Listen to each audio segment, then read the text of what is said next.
She called the police. I called my attorney. At the time, I was just unloading gear from the truck. I hadn't even touched the back hatch when she pulled up, clipboard tucked under her arm, talking about HOA rules like I'd mistakenly parked in her gated subdivision.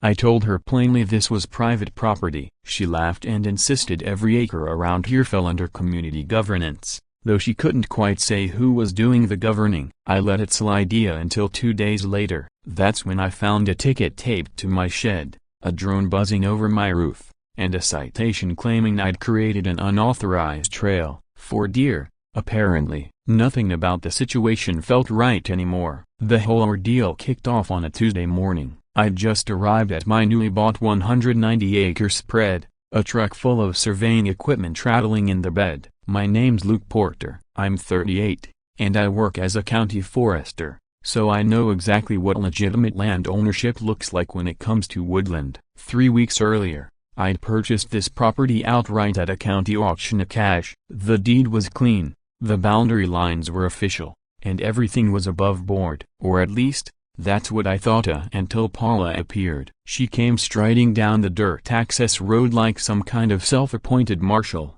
wearing a neon vest with HOA security scrawled across it in marker. Paula Cray, 52, according to local gossip, had apparently crowned herself president of the Homeowners Association. Clipboard in hand, she radiated the kind of bossy confidence that comes from years of bulldozing people with sheer stubbornness. "Excuse me, you can't park here," she announced before I'd even shut off my truck. "This is HOA property, and you're trespassing." I stepped out and looked around at the towering oaks filtering sunlight through their canopy, a narrow trail wound between them, marked with neat little signs that read Community Nature Path. And there Paula stood, blocking the entrance like a human barricade. "I'm Luke Porter," I told her, pulling the folded deed from my jacket. "And this land is mine now. Bought it from the county 3 weeks ago." Her eyes widened for a couple of seconds before narrowing into fury. She snatched the deed from my hand and read it as though she could will a typo into existence.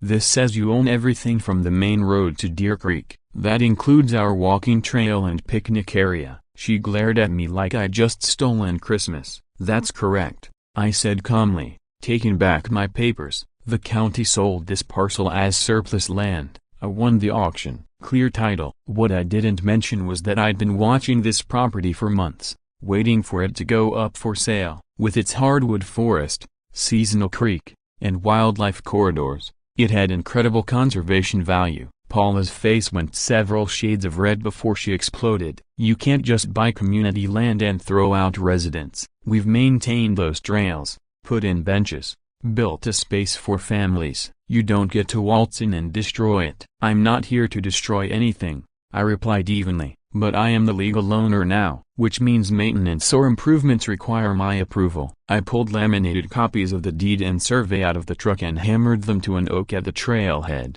The sound rang through the trees while Paula stared like I was defacing the Sistine Chapel. "You cannot do this!" she shrieked, her voice sharp enough to scatter the birds. "This forest is zoned for community use. We have approvals and everything." That's when I spotted something interesting. Half buried under leaves near the trail were old concrete survey markers, real county markers, not the flimsy stakes Paula's group had used. I made a mental note to check them more closely later. "I'm not part of your HOA, Paula," I told her flatly. "Never was, never will be. This land belongs to me. If you want to use it, you'll need my permission like everyone else." Her mouth opened and closed without words for a moment, like her worldview had just crumbled. Then she found her voice again. "This isn't over," she snapped with dramatic flair. "I'll be contacting my lawyer and the county planning office. We'll see how long you get to play king of the hill." She stormed off toward the subdivision, her DIY security vest flapping behind her like a cape. For a moment, I wondered if I'd been too rigid. Maybe there was a compromise that would let the community keep their trail while still recognizing my rights. But the way she tried to bulldoze me with attitude rubbed me the wrong way. That night, an email arrived from my surveyor. "Lucia found some issues with boundary markers. The old concrete posts don't line up with the wooden stakes marking the trail. We need to talk. Can you meet tomorrow?" I read it twice. The purchase had seemed so straightforward: a county auction, clean title, no liens. But Paula clearly had her own version of the property lines, and judging by her behavior, she wasn't about to back down. The next morning, things escalated even further. A certified letter showed up in my mailbox addressed to current illegal occupant. Inside was a so-called demand letter, complete with a Woodland Hills Community Association legal department letterhead. But it was sloppy, wrong fonts, duplicate dates, and a P.O. box return address instead of a real office. According to Paula's legal notice, I apparently owed $400 in back forestry maintenance fees dating back 3 years. That was 3 years before I even knew this land existed. Somehow, I was delinquent on payments to an HOA I had never joined for property I hadn't even owned. The letter threatened swift legal action and property seizure if I didn't pay within 10 business days. It was laughably, especially since it was signed by none other than Paula Cray, declaring herself both president and legal representative. I was still shaking my head at the absurd threat of foreclosure when a knock came at my front door. My closest neighbor, Nate Jensen, stood there, mid-40s, quiet, the kind of guy who worked from home in tech programming, I think. I'd only seen him walking his dog along the disputed trail before, but he looked uneasy now, glancing over his shoulder like he didn't want anyone spotting him. "Hey, Luke," he said quietly. "Can we talk?" Privately I broke and bar about Paula and the host stuff. We sat on my back porch while Nate pulled out his phone and began scrolling. "I've been documenting Paula's behavior for months," he explained. "She's pulled similar scams on other residents, but people stay quiet because if you cross her, she makes your life miserable." On his phone were screenshots of records of financial spreadsheets, notes, even photos of receipts, trail fees, community improvement assessments,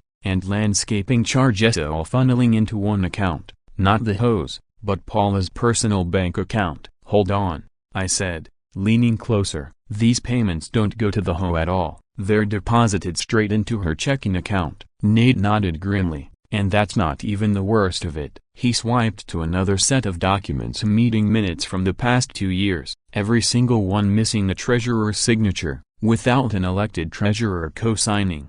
"None of these charges are legally binding. She's been fabricating the whole thing." The deeper he scrolled, the clearer it became. Paula had siphoned more than $3,000 from neighbors in just 18 months, all under the guise of funding projects that either never happened or were never HOA property to begin with. "She even tried it with my backyard," Nate said, pulling up photos. "Claimed part of my garden was community space and tried to charge me rent to use my own land." I stared at his phone, anger and disbelief boiling together. "How did you even get all this?" Nate shifted uncomfortably. "My ex-wife used to be Paula's bookkeeper. Before things went bad, she'd vent about being forced to cook the books. When Paula let her go, she kept copies of everything as protection. That's how I have this." The fraud was extensive. Paula had issued fake invoices for trail work that never happened, community assessments for imaginary projects, and even convinced residents to cough up money for emergency tree removals to trees that were still standing,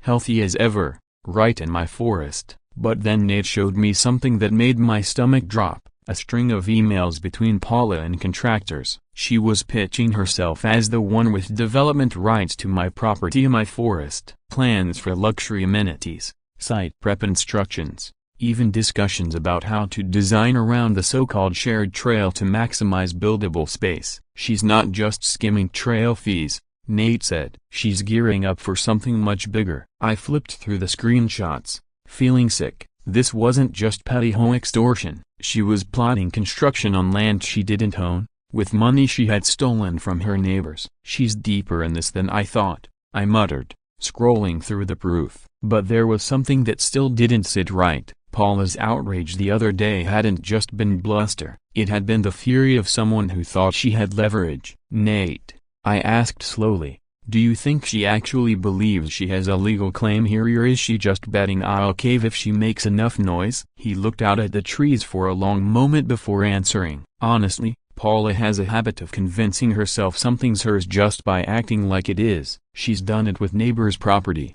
with HOA funds, and now with your forest. The scary part is how many people go along with her." As he packed up to leave, I couldn't shake the weight of what we'd uncovered. The fake letters and bogus fees were serious enough, but those contractor emails pointed to something far more ambitious and dangerous. That night, I spread every document I had across my kitchen table, combing through my deed and survey for any weakness. Everything was legitimate. The purchase had been clean. Still, I couldn't ignore the nagging thought that Paula wouldn't be staging all these a fake letterhead, contractors, public drama unless she thought she had some kind of chance. And then came the next act.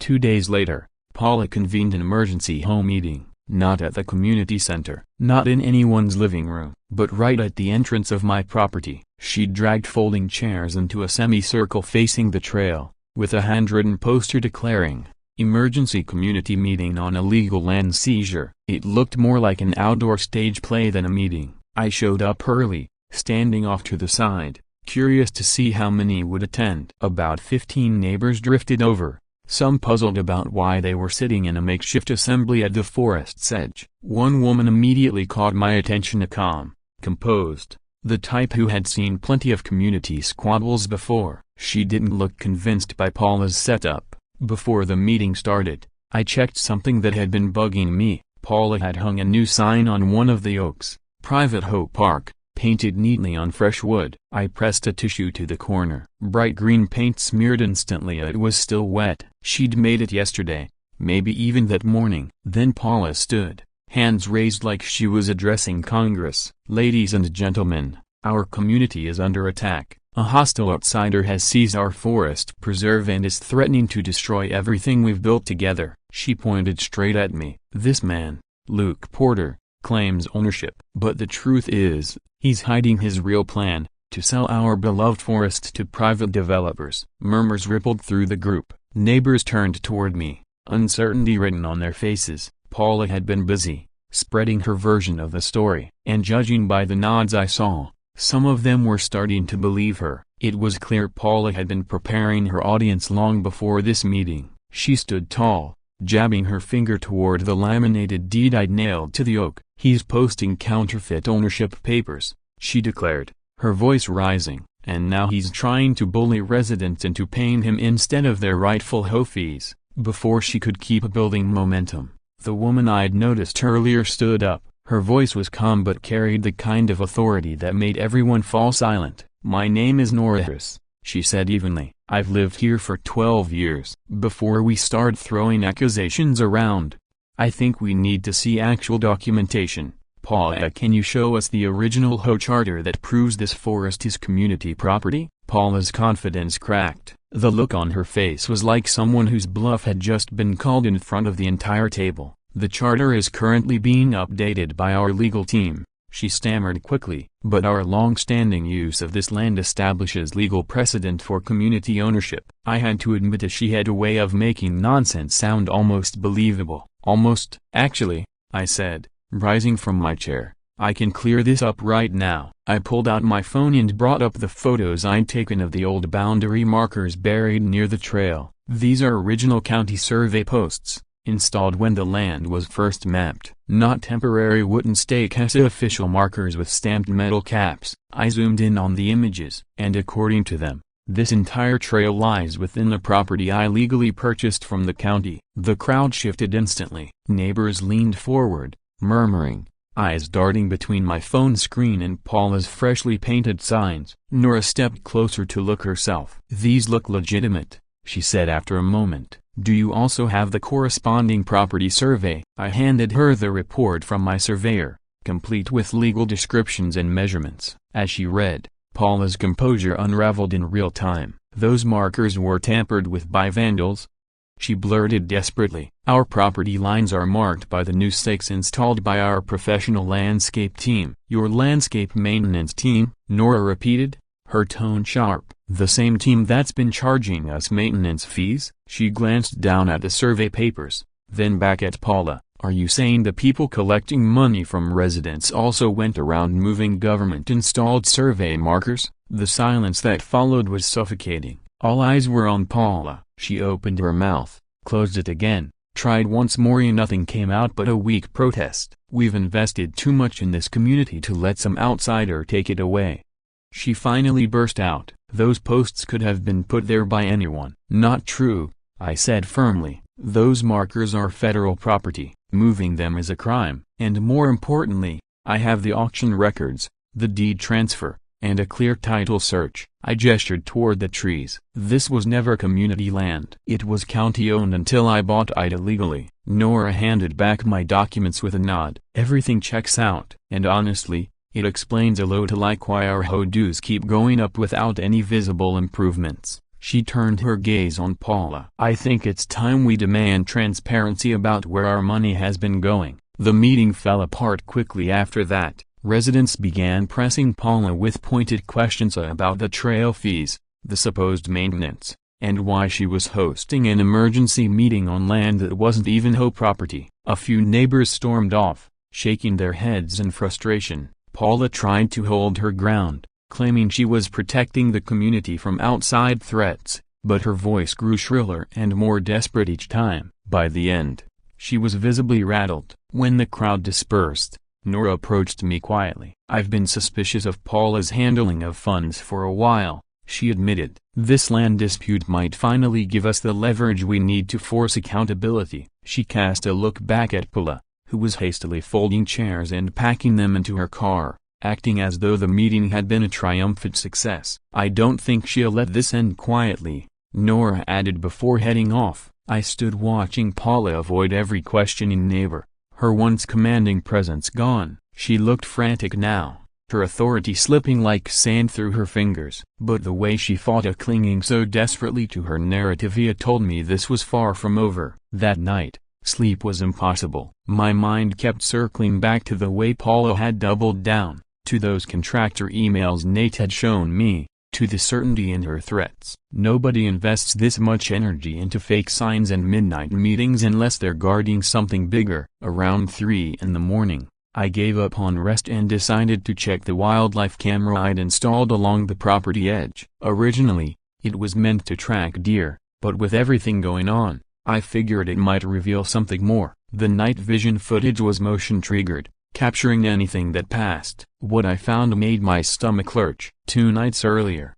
the camera caught Paula creeping onto my land around midnight. She carried a shovel and a canvas bag. And she wasn't just hanging new signs or wandering around, she was digging. I watched in disbelief as she buried wooden stakes with reflective tape near the real county markers, deliberately placing them several feet off. In that moment, it hit me. Paula wasn't simply arguing about where the boundary lines were, she was actively fabricating evidence to support her lies. The newer stakes she bragged about at the meeting weren't installed by professionals at all. She had planted them herself, under the cover of darkness. Paula's late-night activities revealed a level of planning that was chilling. I spent the rest of the early hours leaving messages with the county planning office, hoping someone could confirm whether she had filed any legitimate permits. As soon as they opened, I was on the phone with the clerk. I need to check for development permits under parcel 47892, I said. The answer came quickly and without hesitation. No permits existed. Nothing had been filed, reviewed, or approved. Paula was plotting construction on land she had no right to touch. That realization should have brought me some relief, but instead it left me conflicted. Legal disputes are long, draining, and expensive. I had bought this forest as a personal sanctuary, a place to focus on conservation and escape endless office politics. Now I was stuck in what was clearly becoming an extended battle with someone willing to bend or even break the law. For a moment, I considered walking away and finding a new property far from fake HOAs and hostile neighbors. But the unease was already rooted too deeply. I found myself double-checking locks at night, something I had never done before. Paula wasn't the type to back down just because paperwork proved her wrong. People who plant fake survey markers in the dead of night are the same kind who escalate when cornered. In my work with the county forestry department, I had mediated plenty of land disputes, usually over timber access or easements. But this was different. Paula wasn't simply mistaken about property lines. She was intentionally undermining the law itself. And from what Nate had shown me, She had serious money invested in whatever her endgame was. It reminded me of a case I once heard about where a man tried to claim state parkland by squatting on it for years. That ordeal dragged on for 18 months and drained the state's resources. But Paula's tactics were even bolder, collecting fake maintenance fees while simultaneously plotting large-scale construction on someone else's property. When Officer Ruiz arrived after I reported the trespass footage, he spent several minutes carefully reviewing the video timestamps and GPS data. He paused when the frame clearly showed Paula burying wooden stakes. "This is criminal trespass," he said at last, "and tampering with survey markers is a separate offense." I felt a flicker of relief until he added, "But here's the complication. We need the property dispute settled in court before charges can stick. Right now, both sides are claiming ownership." I frowned. "What do you mean?" "I have the deed, the survey, everything." Ruiz shifted uncomfortably. "I know, but Miss Grell's been calling us, too, claiming you're the one trespassing on community land. Until a judge makes a ruling, we can't enforce much beyond keeping the peace." That bureaucratic reality hit hard. Even with clear documentation and video proof, the system was designed to stall. Paula's strategy was suddenly obvious: delay everything long enough to push her plans forward. "So what happens now?" I asked. "Until the county resolves ownership, nothing changes," Ruiz said firmly. "No digging, no new signs, no meetings out here. Once the court rules, then we'll deal with any crimes that apply." As his patrol car disappeared down the road, I understood Paula's smug confidence at the meeting. She wasn't worried about being right, as she was counting on bureaucracy to buy her time. The forged markers, the bogus fees, the staged meetings, it was all smoke and mirrors to stall me while she advanced her project. For the first time,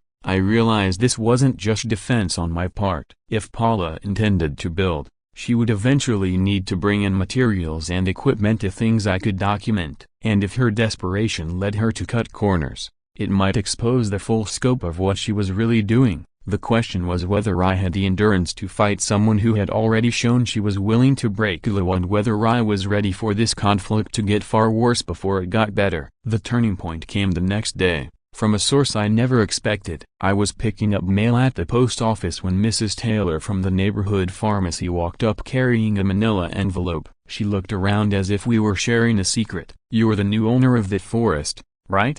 she asked quietly. "I think you should see this." Inside the envelope were glossy, full-color brochures. Across the top, in fancy script, it read, "Woodland Luxury Retreat, opening soon in the heart of nature's paradise." The images showed rustic cabins tucked among trees, a spa overlooking a stream, guests doing yoga under a canopy of leaves. The backdrop was unmistakably my property. At the bottom of the flyer was Paula's name, listed as project director, alongside a phone number for reservations. My hands shook as I flipped through the pages. This wasn't some backyard cabin plan. Paula was promoting an entire commercial retreat center with overnight lodging, wellness facilities, and curated outdoor activities. The brochure even listed an opening date, next month. "Where did you get this?" I asked, almost afraid of the answer. Mrs. Taylor looked uneasy. "My daughter works at a printing company downtown. They just finished a big rush job for retreat brochures,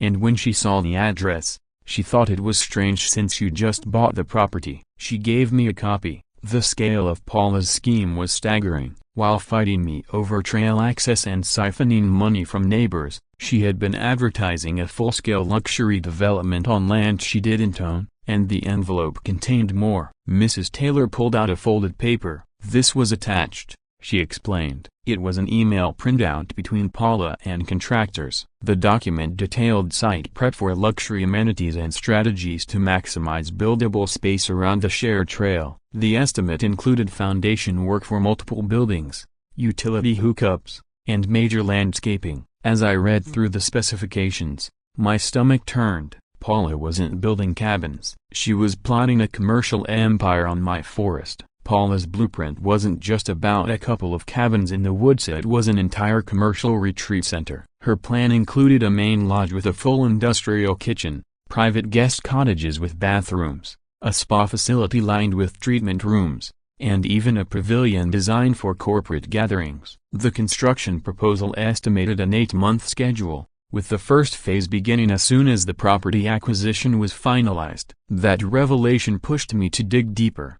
If she was already selling advance reservations for a retreat, there had to be a paper trail of money changing hands, registrations, maybe even permits disguised under some other description. My first stop was the county's business licensing office, where I explained I suspected unauthorized development tied to my land. The clerk was surprisingly cooperative. Their search uncovered a business filing for Woodland Luxury Retreats, LLC, registered 6 months ago with Paula listed as managing partner. But what stunned me was the address on file. It wasn't my foresta, it was a completely different parcel, state park land nearly 10 miles away. She'd used public property coordinates, counting on nobody double-checking until her project was too far along to stop. Even worse, the registration showed she'd been accepting deposits for retreat packages. With a tax ID attached, she was reporting the money as legitimate income, masking the entire fraud as if it were a real business. Customers were paying good money for reservations at a facility that didn't exist, on land she didn't control, under permits that had never been granted. That evening, Nate showed up at my door looking uneasy. "Paula's been making the rounds," he said, holding up text messages from neighbors. "She's telling people you're planning to clear-cut the forest to build a shopping complex. She's pushing them to sign a petition for an emergency injunction against your so-called permits." Before I could even respond, he added with visible guilt, "There's something I didn't tell you before." My stomach sank. "What do you mean?" He shifted uncomfortably. "Last year, Paula talked me into helping her get a neighbor's backyard reclassified as protected wetland. It wasn't actually wetland, but the paperwork delayed their deck project for months. At the time, she convinced me we were doing it for the good of the neighborhood, stopping overdevelopment." His admission hung heavy between us. "Why didn't you say anything back then?" I asked slowly. He looked away. "Because she makes it sound so noble. She's got a way of turning her schemes into something people believe is for the greater good." Then came the worst part. At least a dozen families had already signed her petition. The wording was clever, phrased as though it were about preserving green space and protecting recreational trails from commercialization. Anyone glancing over it would think they were helping protect the forest, when in truth they were supporting a false claim that could be used against my ownership in court. I couldn't help but wonder if I was outmatched. Paula wasn't just bold, she had money, time, and the loyalty of neighbors she'd manipulated into believing her story. She had paying customers, glossy brochures, and official-looking registrations. And I had deeds, surveys, and a folder of evidence that no one seemed eager to act on. But that night, as I pored over everything again, I realized her confidence came from more than just her resources. She was relying on bureaucracy, counting on the delays, the confusion, the slow grind of the system. If she could get far enough into construction before anyone ruled against her, shutting her project down would become politically messy, maybe even impossible. Her timeline finally made sense. A grand opening set for the following month meant she was preparing to break ground immediately. And if she was reckless enough to take deposits for a business that didn't legally exist, she might be reckless enough to start building without permits or ownership rights. I needed a new strategy. Fighting rumors head-on wasn't working. Instead, I decided to take the opposite approach of full transparency. That night, I emailed every resident I could reach, inviting them to a guided walk through the forest. I promised to explain my actual conservation plans, answer questions, and show proof of ownership. This wasn't about politics or lawsuits, it was about showing people the truth with their own eyes. Children were especially encouraged, since my goal was to highlight the educational and ecological value of the woods. By Saturday morning, about 20 people had gathered at the trailhead. Families with kids, curious neighbors, even a few who had clearly grown weary of Paula's aggressive tactics. I'd brought my surveying gear, soil testing kits, and habitat assessment tools to demonstrate what I actually did. This wasn't about fighting, this was about sharing. I started with the basics, pointing out the official survey markers and showing my deed and boundary maps. Then I shifted to the ecology, how these old hardwoods connected to regional wildlife corridors, why the soil composition mattered, and how careful stewardship could keep the forest thriving. The kids loved the soil tests and tree age demonstrations. Parents asked thoughtful questions about my background in forestry and what I envisioned long term. I could see it sinking in, and most of them didn't care about legal jargon or HOA arguments. They just wanted to know the woods would be preserved, respected, and available for their children. One father, watching his daughter collect rocks near the creek, finally asked what several others had been thinking. "So, you're not planning to build anything commercial here? Because the petition going around says you're working with a developer to put up a shopping center." His concern was genuine,